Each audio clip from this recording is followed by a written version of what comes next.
Hola Ricardo, ¿qué tal? ¿Cómo estás? Muy bien, Vicente, ¿tú? Muy bien, fenomenal. Vamos a tener una conversación. Ricardo Seixas, que es director de renta variable ibérica de Bestinver. Me gustaría empezar, Ricardo. Este año, si uno pone el inicio del marcador el 1 de enero y hasta aquí, el fondo de renta variable ibérica de Bestinver de referencia, Bestinver Bolsa, es el que mejor se está comportando prácticamente entre la gama de renta variable, ¿no? ¿Qué balance haces de esto? Es verdad que llevamos mucho tiempo en que Iberia no acompaña el resto de mercados. Bueno, y se están juntando cantidad de situaciones, no solo a nivel de composición del mercado, sino que también de historias individuales de valores que hacen con que realmente pues, tengamos aquí un comportamiento bastante interesante y además que creemos nosotros con posibilidades de que pueda seguir. Hemos visto dentro de este buen comportamiento, sin embargo, que los flujos, las entradas de dinero en fondos de renta variable española no están siendo significativos, a diferencia de lo que sí está sucediendo en el mundo de la inversión en España dentro de renta variable internacional. ¿Por qué pasa esto? Bueno, yo entiendo que si separamos dos mundos, ¿no? El mundo retail, ¿no? El cliente minorista y el mundo más institucional, hay dos situaciones que son un poco, por un lado, se ha creado la sensación de que si estoy en Europa, además de que es más guay, ¿no? Pero que tengo más opciones y seguramente eso se traduzca en mejores resultados, es evidentemente verdad que hay más opciones, pero el hecho de que, por otro lado, centrar el tiro, conocer mucho este mercado, nosotros somos 4 que dedicamos exclusivamente a este mercado, por encima, entre comillas, de lo que luego pues, los demás analistas sectoriales de la casa nos pueden apoyar, ¿no? Pero esa capacidad de poder elegir muy bien historias que conocemos con mucho detalle, si el entorno te ayuda, evidentemente debería proporcionarte más posibilidades, ¿no? Eso por un lado. Por otro lado, lo que es la posibilidad de que los inversores internacionales te vean, como creo que ahora es el caso, una opción a que con los fondos de recuperación y tal el sur de Europa pueda tener mejor desempeño, pues de repente puedes tener ahí opción a que te entren flujos institucionales, internacionales en este caso, o bien directamente para los fondos, o al menos para las compañías, de lo que nos beneficiaremos evidentemente. No sé, la última vez que hablamos, recuerdo que hablamos de que Santander, que es, habíais aumentado significativamente la posición en Santander, pero es que desde el último trimestre prácticamente ha doblado. ¿Seguís viendo todavía, en el trimestre no, desde mínimos prácticamente ha doblado? Correcto, sí, desde octubre. ¿Seguís viendo potencial ahí en Santander? Sí, a ver, de hecho más que ha doblado, pero también es verdad que había caído más del 50%, con lo cual pues todavía no ha llegado al punto inicial, ¿no? Dicho esto, o sea, todo lo que sea una evolución natural del negocio que no se vea afectado de forma importante con las derivadas evidentes de una situación de crisis, ¿no? Una mora aumentando de forma importante, con un balance deteriorándose mucho. Si estamos al revés, viendo que trimestre tras trimestre los bancos van logrando enseñarte recuperación de niveles de rentabilidad y que siguen estando encima de la mesa muchos proyectos de recorte de costes que a la larga evidentemente se van a traducir en un aumento de rentabilidades, sí que mientras esta dinámica siga vemos upside, sí, potencial. Y con los valores de corte más industrial, porque ahí también hemos tenido un comportamiento muy potente, tenéis también unas cuantas posiciones ahí en cartera, ¿ahí seguís también viendo recorrido? Sí, a ver, igual que el entorno, las compañías, las empresas son organismos dinámicos, ¿no? Y evidentemente según el entorno se te va o se te fue complicando y las oportunidades también fueron surgiendo, hemos asistido a muchas operaciones corporativas, a muchos cambios de las estructuras de las mismas compañías, de esos organismos, y eso de repente se las convierte en un bicho diferente, de repente te da otra vida, otra capacidad de recuperar, y creemos que existen muchos casos de esos. Hablas de operaciones corporativas, yo recuerdo también la última vez que hablamos, te preguntaba yo, ¿veremos OPAs durante este 2021? Hemos tenido ya unas cuantas, lo que pasa es que no están siendo al precio deseado, ¿no, Ricardo? Bueno, a ver, nosotros siempre hemos dicho y llevamos unos cuantos trimestres justamente comentando que si no somos nosotros los que estamos en el mercado de las cotizadas, vendrán unos de fuera y nos las quitarán. Y hemos asistido realmente no solo a OPAs directamente sobre la empresa cotizada, sino que compras de unidades de las compañías cotizadas, cristalizando así un valor que muchas veces no estaba reflejado por el mercado, ¿no?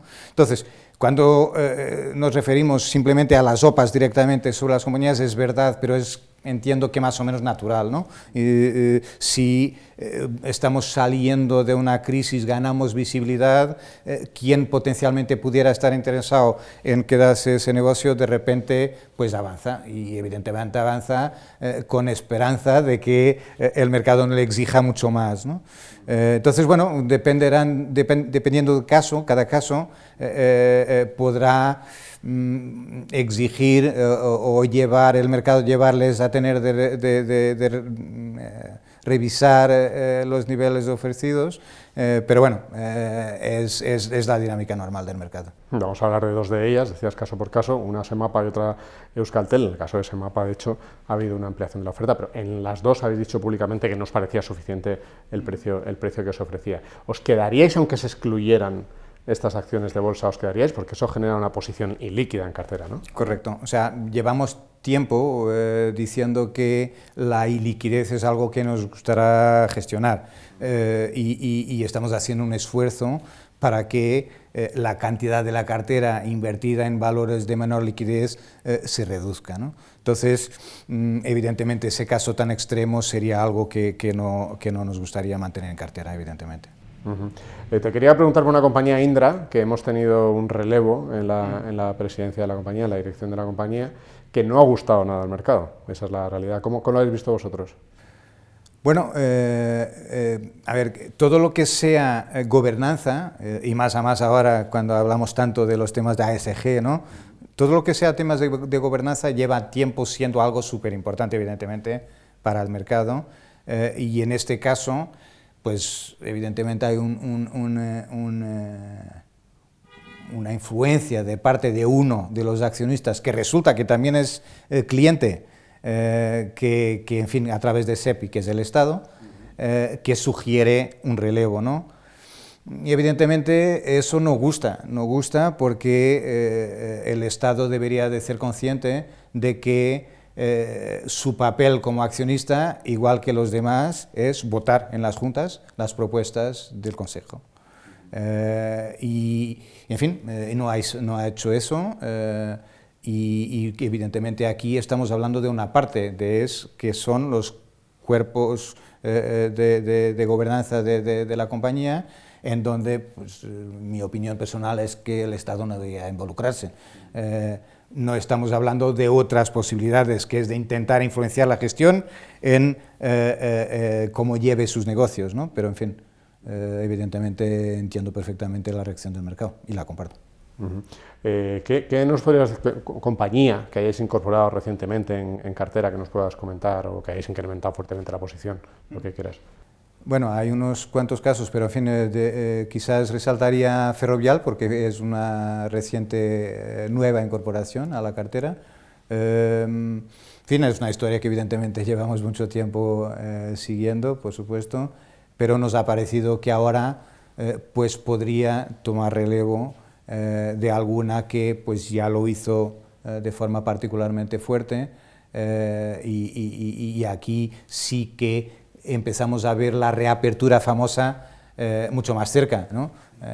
Bueno, ya me he vacunado y todo el mundo occidental ya está empezando a tener un nivel de vacunación bastante interesante, y seguramente en torno al verano, que está justo ahí al lado, seguramente la movilidad y todo pues se mejore mucho, de lo que Ferrovial se va a beneficiar mucho. Y en el otro lado, una reducción fuerte de posición a venta que nos quieras contar. Correcto. O sea, ArcelorMittal, que bueno, estábamos hablando de la subida de Santander de 100, esta subió 200 en los últimos 12 meses. Sí que sentimos que puede haber más, pero como súper cíclica que es, muy pegada al entorno, a poco que haya, yo qué sé, la cepa india que de repente retrase esa recuperación de los mercados, que empecemos a ver las commodities, las mercancías, empezando a flojear un poco lo que viene siendo una fuerte subida de precios, ¿no? Puede tener un impacto después de toda la subida que tuvo. Entonces, simplemente por un poco de gestión de esa, no diría ese riesgo, en fin, pero esa posibilidad que existe, pues podríamos decir que cambiar Mittal por Ferrovial nos pareció lógico. Te quería preguntar, en la última carta trimestral, en la del primer trimestre, hablabais de las posiciones en cartera desde el punto de vista de la ESG, de cómo estaban evolucionando en el cumplimiento de criterios pues de sostenibilidad, de gobernanza y la parte también social, ¿no? Y decías que la mayoría de la cartera sí estaba avanzando muy bien, que había otra parte que no estaba muy allá, pero que estaba empezando a mejorar, pero que había otras compañías que no mostraban un deseo, ¿no? de ir progresando en ese sentido. Y decías que salían del radar. ¿Ese salían del radar significa que las vais a ir vendiendo en los próximos meses? A ver, esto es un proceso recurrente, ¿no? que un proceso continuo, que estamos, el equipo de analistas, pues incluyendo en nuestro proceso de análisis, de evaluación de una inversión, además de los criterios puramente financieros de toda la vida, pues añadiendo un poco preocupaciones más ambientales y sociales a las de gobernanza que ya eran importantes, ¿no? Y en ese proceso, pues evidentemente, uno de los criterios que tenemos es que tenemos de ver una ruta de mejora. Y por eso hemos creado nuestro propio sistema de evaluación de esos criterios y no cogemos los de entes externos a los que recurrimos para tener información externa, pero utilizamos los nuestros porque vamos a mantener ese diálogo y vamos a evaluar esa evolución e intentaremos añadir nuestro granito de arena para que podamos conjuntamente con las empresas mejorar esa perfil, digamos, de preocupaciones ambientales y sociales, ¿no?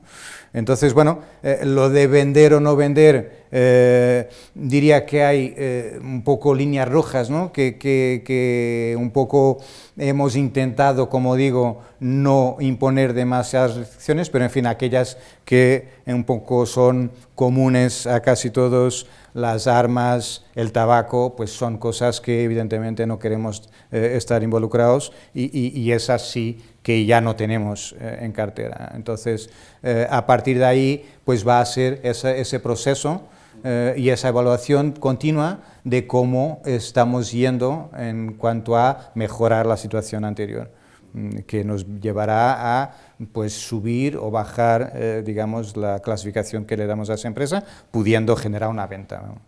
Muy bien, pues iremos siguiendo esa evolución y cómo vais viviendo vosotros también ese progreso, ¿no?, de las compañías ibéricas. Correcto. En esa aplicación de los criterios. Muchísimas gracias por tu tiempo, Ricardo. Gracias, Vicente, un placer.